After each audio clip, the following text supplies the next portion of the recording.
이렇게 단순하게 현금으로 5천만 원이나 그 이하를 증여할 때는 직접 신고를 하셔도 됩니다. 제가 홈택스에서 신고하는 방법 하나하나 한번 알려드리겠습니다. 같이 한번 해보겠습니다. 증여세 신고는 홈택스에서 하시면 되고요. 홈택스 같이 한번 들어와 보겠습니다.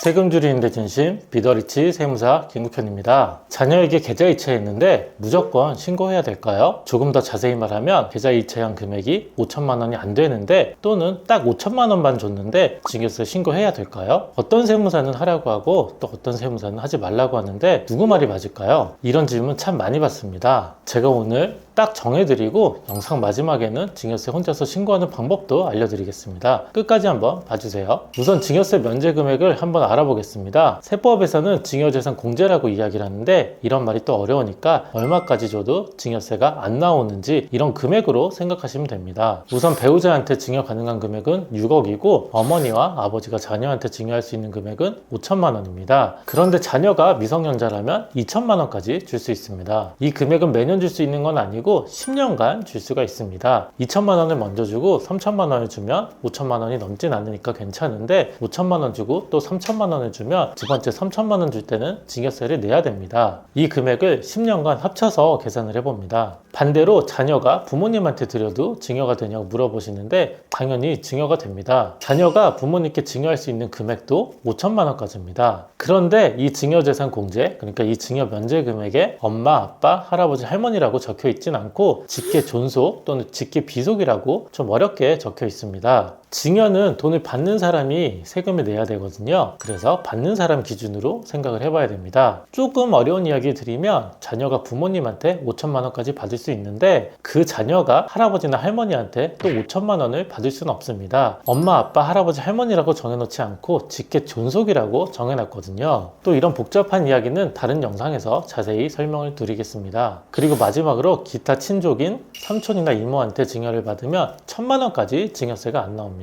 다시 오늘 주제로 돌아와서 자녀에게 5천만 원을 줘도 증여세 신고해야 될까요? 말씀드린 것처럼 자녀에게 10년간 5천만 원을 줘도 증여세 나오지 않습니다. 증여세가 나오지 않으니까 증여세 신고 안 해도 된다는 거죠. 그런데 정확하게 말하면 세법에서는 증여세가 안 나온다고 신고하지 말라고 이렇게 적혀 있지는 않습니다. 그런데 어차피 세금도 안 나오는데 힘들게 신고할 필요가 없지 않나? 이렇게 생각할 수 있습니다. 그런데 신고를 하는 게 우리한테 더 유리합니다. 당연히 이유가 있는데요. 첫 번째로 세무서에 증여 기록을 남겨놓기 위해서입니다. 증여를 5천만 원 받고 신고를 안 하면 세무서는 알 수가 없습니다. 나중에 혹시라도 세무조사가 나오면 그때 계좌 내역을 보고 5천만 원을 증여받은 것을 알 수는 있겠죠. 우리가 자진해서 세무서에 기록을 남겨놓으면 좋습니다. 증여받은 금액을 남겨놓으면 세무서가 세무조사 대상을 선정하기 위한 분석을 할 때 해당 자금이 반영이 돼서 세무조사 대상에서 자연스럽게 빠질 수가 있습니다. 물론 이 세무조사 대상을 선정할 때 5천만 원이 크지 않을 수는 있습니다. 그런데 사람이 모르기도 하고 부동산이나 주식 취득하는 경우에 자금 출처로 또 사용을 할 수가 있습니다. 특히 자녀한테 증여를 하고 주식을 사는 경우에는 5천만 원, 미성년자 2천만 원 증여세 신고를 꼭 해둬야 됩니다. 지금 증여세 신고를 안 해두고 투자를 했는데 나중에 주식이 오르면 오른 주식으로 증여세를 내야 될 수도 있습니다. 그래서 꼭 이 금액을 증여세 신고하는 게 좋다고 말씀을 드립니다. 두 번째 이유는 다음 증여를 위해서 증여세 신고를 해두는 것이 좋습니다. 증여 5천만 원까지 줄 수 있는 것은 10년간 가능한 금액이라고 말씀을 드렸는데요. 실제로 어떻게 신고를 하는지 한번 알려드리겠습니다. 처음에 5천만 원을 증여하면 이 5천만 원에서 증여재산 공제 5천만 원을 빼서 세금을 계산합니다. 5천만 원에서 5천만 원을 빼니까 0원이 되겠죠?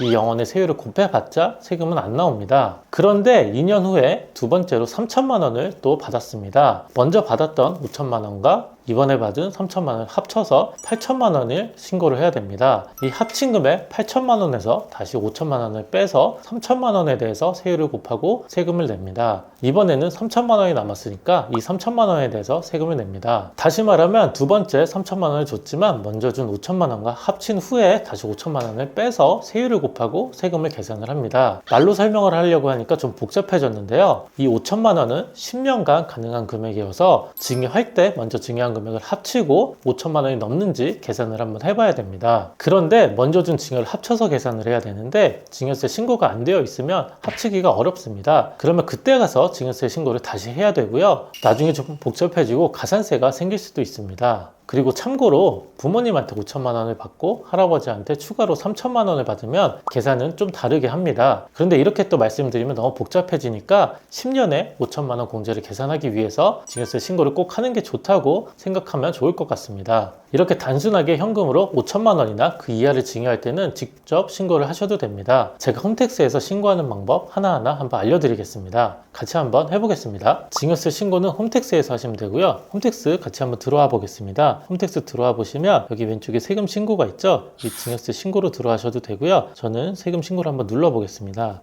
눌러보시면 여기 오른쪽 밑에 증여세가 있죠? 증여세가 있고 일반 증여신고에서 정기신고, 기한 후 신고, 수정신고 뭐 이렇게 복잡하게 있는데 우리는 현금 증여 간편 신고를 한번 보겠습니다. 로그인을 하면 이렇게 증여세 신고 화면이 나옵니다. 그래서 로그인을 하면 이 수증자에 제 정보가 바로 뜹니다. 수증자는 좀 용어가 어려운데 증여를 받은 사람입니다. 그리고 증여자는 준 사람이죠. 제가 증여세는 받은 사람 기준으로 계산을 해야 된다고 했으니까 수증자는 제가 계산을 하는 겁니다. 그리고 받은 사람이 신고도 해야 되거든요. 그래서 수증자에 자동으로 올라와 있고요. 증여일자는 증여받은 날, 현금을 준 날, 이체한 날을 적으시면 되고 주민등록번호에 준 사람, 부모님이나 어머니, 아버지 이렇게 주민번호를 적고 조회를 누르시면 이렇게 조회가 되더라고요. 저도 어머니를 한번 조회해보니까 어머니 성함이 이렇게 떴고요. 그래서 기본 주소, 제가 사는 주소를 적어야 되는데 그냥 여기 확인을 누르시면 또 제 주소가 이렇게 딱 나오더라고요. 주소 확인한 다음에 증여자와의 관계에서 배우자 있고 직계 존속, 직계 비속이 있습니다. 저를 기준으로 저를 적어야 되거든요. 그래서 자를 적으면 됩니다. 엄마 아빠가 저한테 줬으면 자를 선택하시면 되고 더블 클릭하면 이렇게 되죠. 전화번호 적으시고 미성년자라면 체크하시고 아니라면 놔두시고 비거주자인지 그리고 세대를 건너뛴 증여는 할아버지나 할머니가 줄 때 체크를 하시면 됩니다. 그리고 나서 저장 후 이동을 하시고 이동하시면 이제 증여세 신고가 마무리가 됩니다. 증여세 신고하는 것 자체는 어렵지 않습니다. 한번 해보시면 좋고요. 그런데 조심할 것은 이렇게 단순한 경우에만 한번 사용을 해보시고 좀 더 복잡하거나 증여 계획을 짜야 될 때는 꼭 증여 전문 세무사와 상담을 해보셔야 됩니다. 예를 들어서 부동산 취득을 하거나 아니면 증여 계획을 짜거나 할아버지가 증여하는 경우 이렇게 조금 더 복잡해지면 궁금한 점을 모아서 증여 전문 세무사와 꼭 이야기 한번 해보시고 증여세 신고하셔야 됩니다. 증여세 신고 수수료보다 훨씬 더 절세할 수 있습니다. 왜냐하면 개인적인 상황에 따라서 절세할 수 있는 방법도 많고 아무래도 상담을 해봐야 그런 방법을 찾을 수가 있거든요. 그래서 꼭 증여 전문 세무사와 이야기해 보시고요. 저한테 연락 주셔서 상담하셔도 좋습니다. 세금 줄이는데 진심 비더리치 세무사 김국현이었습니다. 구독과 좋아요,